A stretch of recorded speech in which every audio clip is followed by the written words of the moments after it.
Hello YouTube family, कैसे हैं आप लोग। उम्मीद करती हूँ कि आप लोग ठीक होंगे। तो जीवा अभी तक सोई हुई है क्योंकि वो रात में लेट सोती है, इसीलिए अभी तक सोई हुई है। तो हम उसका जन्म का कहानी बता रहे थे। तो जीवा फिर इसी तरह हुआ, डेली आना जाना, डेली डॉक्टर के यहाँ। अकेले सब कुछ हमको करना पड़ता था, रात भर जगना पड़ता था। उस समय इतना चिड़चिड़ापन घुस गया था कि लग रहा था खुद का जान ले ले। लेकिन फिर सोचते थे अगर हम अपना जान ले लेंगे तो मेरा बच्चा को कौन देखेगा। जैसी भी है तो हम ख्याल रखते हैं तो कम से कम हमको संतुष्टि मिलता है कि नहीं, मेरा बच्चा मेरे आँख के सामने है, हम उसको देख रहे हैं। अगर वो डिपेंडेंट भी है किसी पे तो वो अपनी माँ पे है और किसी पे नहीं। तो यही सब सोच के हम चल रहे थे आगे अपना ज़िंदगी में। सोच रहे थे कि शायद हम कुछ ऐसा किए होंगे जो भगवान हमको बोले हैं लो सेवा करो, तो हम कर रहे हैं। तो 3 महीने बाद मेरे हस्बैंड आए मुंबई से, बोले लेकर के चलते हैं। मुंबई में डॉक्टर बताए थे।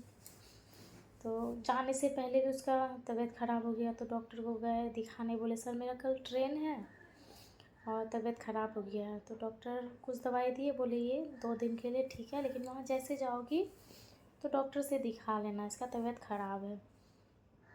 तो 2 दिन किसी तरह ट्रेन में बहुत मुश्किल से निकला, दवाई वगैरह पिला उला करके बहुत मुश्किल से गए। पहुँचे उसके सुबह सुबह ही, रात में पहुँचे। ट्रेन लेट थी, रात में 1 बजे पहुँचे। सुबह सुबह ही डॉक्टर के यहाँ मुंबई में वाडिया हॉस्पिटल आए। वहाँ गए, क्या आँख वगैरह टेस्ट वो सब भी हो जाएगा और जो तबीयत ख़राब है वो भी हो जाएगा। लेकिन जैसे वाडिया हॉस्पिटल में गए, चेक किया इन जीवा को, तो बोला इसको भर्ती करना पड़ेगा, निमोनिया हो गया है, बहुत ज़्यादा हो गया है, तो अर्जेंट एकदम इमरजेंसी में इसको भर्ती करिए। तो फॉर्म भर दिए भर्ती का। बोला कम से कम 10 दिन लगेगा इसको रिकवर होने में, उसके बाद ही कुछ टेस्ट वगैरह करेंगे। तो 10 दिन। अब हस्बैंड ड्यूटी भी नहीं छोड़ सकते थे, क्योंकि ड्यूटी छोड़ेंगे तो फिर मंथली पैसा कम आएगा। तो हम लोग को मुंबई जैसा शहर में इलाज कराना है, खाना है, पीना है, हर सुविधा करना है। तो इसीलिए बोले अगर कहीं पास में हॉस्पिटल मिलेगा तो तुम हॉस्पिटल में रहोगी, हम ड्यूटी करके आके देख भी सकते हैं। इतना दूर कैसे आएंगे जाएंगे। और हम भी मुंबई सेकेंड टाइम आए थे, लेकिन उतना हमको अभी पता नहीं। अभी भी 1 साल से रह रहे तो हमको मुंबई के बारे में अभी कुछ भी नहीं पता। तो मेरे एक मामा रहते हैं कल्याण में, उन्होंने फ़ोन किया कि मेरे पास आ जाओ, हम देखेंगे और मेहमान ड्यूटी भी करेंगे तो कोई दिक्कत नहीं है। तो हम लोगों ने वहाँ से बोला हम यहाँ एडमिट नहीं कर सकते हैं, जो रहने वाला साथ में कोई नहीं है, तो हम को कल्याण में एडमिट करेंगे। तो बोले कोई दिक्कत नहीं है, लेकिन आज का आज इसको एडमिट करना है, वरना और तबीयत ख़राब हो जाएगा। हाँ, तो बोले ठीक है। हम लोग 12 बजे वहाँ से निकले, 1 बजे कल्याण पहुँचे। 4 बज गया था तो मामा बोले 2 घंटा बाद डॉक्टर बैठेंगे। दिन भर से भूखे थे, खाए। शाम में गए मामा के साथ आशीर्वाद हॉस्पिटल, मामा के रूम के तो 5 मिनट का दूरी पे था। तो आशीर्वाद हॉस्पिटल गए, वहाँ जैसे डॉक्टर ने देखा, बोला एडमिट करना पड़ेगा। तो बोले हाँ सर, बोला ही गया है एडमिट करने वाडिया हॉस्पिटल में। बोले हाँ एडमिट करना होगा। एडमिट किए, उसको नीडल लगाने के लिए कम से कम 10 नर्स डालती थी, नहीं जा रहा है। एकदम इतना पतला सा हाथ, इतना पतला, डाल रही है नीडल, नहीं जा रहा है। फिर निकालती, फिर डालती, फिर निकालती, इतना रोती, इतना रोती। उस समय देख के लग रहा था सुबह मौत मर रहे थे हम। जितना बार उसका पतला हाथ में नीडल जा रहा था ना, हर नीडल में मेरा मौत हो रहा था। बहुत बहुत सही है, छोटी सी बच्ची अभी भी सारी है, अभी भी बहुत मुश्किल से कम से कम 10 बार, कभी यहाँ कभी यहाँ कभी यहाँ, कभी पैर हाथ में नहीं जा रहा है, बहुत बार हो गया, वहाँ से ब्लीडिंग आ रहा है तो अब पैर में बहुत मुश्किल से नीडल लगता। उसको फीड भी आता था, उसकी वजह से शरीर में ऐंठन होता था, उसकी वजह से नीडल फिर रह जाता। अब फिर डॉक्टर बोल रहे फिर नीडल लगे, फिर इधर घुस आ रहे हैं, उधर डाल रहे हैं नीडल, इधर डाल रहे हैं, इस साइड मतलब किसी तरह हो जाए। 4 बार में 5 बार में, कभी चारों तरफ से नर्स घेरी भी रहती थी और नीडल डालते रहती थी। लग रहा था जान चल जाएगा, मेरे बच्चा को इतना तकलीफ में देख करके।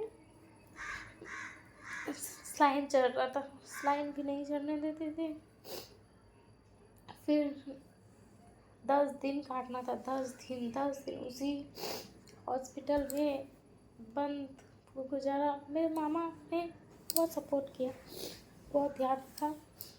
मामी आती थी दिन में खाना बना के भेज उसके, रात होता था, रात में आती थी। रात में जीवा सोती नहीं थी, तो देखती सो नहीं रही है तो आप सो जाइए, हम देखते हैं। वो भी बेचारी जगी हुई रहती। वहाँ की नर्स लोग बहुत अच्छी थी, जो नाइट शिफ्ट वाली थी, बहुत अच्छी नर्स थी।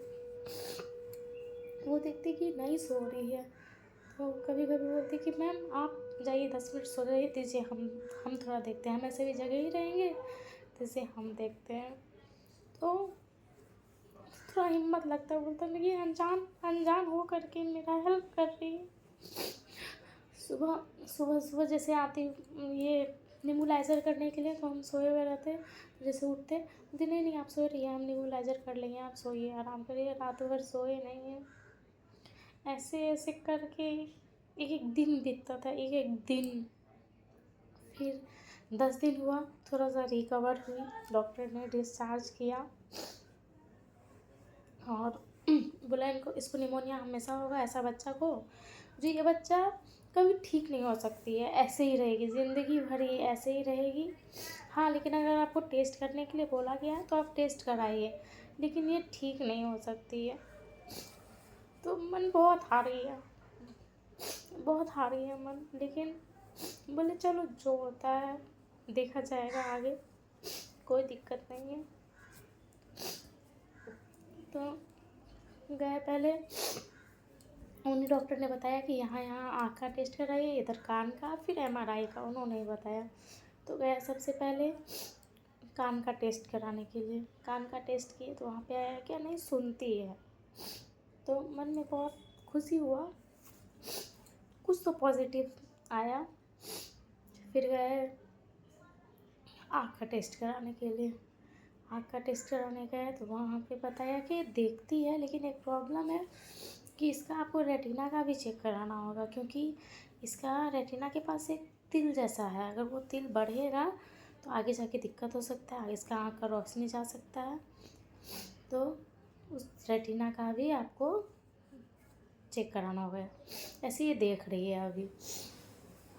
तो फिर वो डॉक्टर ये बताया कि कहाँ, रेटिना के डॉक्टर का एड्रेस बताया, तो वहाँ फिर दूसरे दिन फिर वहाँ पे गए तो डॉक्टर ने देखा, बोला क्या ये देख सकती है, रेटिना पे है हल्का सा तिल, लेकिन कभी कभी ये तिल खुद ब खुद ख़त्म हो जाता है, कभी कभी ये खुद तिल बढ़ते जाता है, तो बढ़ने से क्या होता है आँख का रोशनी ख़त्म हो जाता है, तो ऑपरेशन करना होता है। तो उन्होंने कहा कि अभी तो ये बहुत छोटी है, इसीलिए इसका 5 साल बाद एक बार फिर से मेरे पास चेक कराइएगा। तो अभी तक तो खैर चेक नहीं कराए हैं, लेकिन अब जाएंगे कुछ दिन में चेक कराने के लिए। तो अब नेक्स्ट पार्ट में वीडियो बनाएंगे, क्योंकि वीडियो बहुत बड़ा हो जाएगा।